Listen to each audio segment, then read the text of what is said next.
Sealantpedia. Silicone sealant is made primarily from polydimethylsiloxane, supplemented with cross-linking agents, fillers, coupling agents, and catalysts, when it becomes a paste-like material all mixed under vacuum conditions. At room temperature, it cures by reacting with moisture in the air, forming an elastic silicone rubber.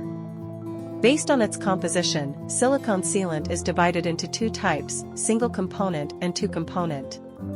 Single component silicone sealant is similar to a paste and cures upon contact with moisture in the air. Two component silicone sealant requires mixing a base sealant with a curing agent in a specific ratio before curing. It features a long working time, fast deep layer curing, and high bonding strength.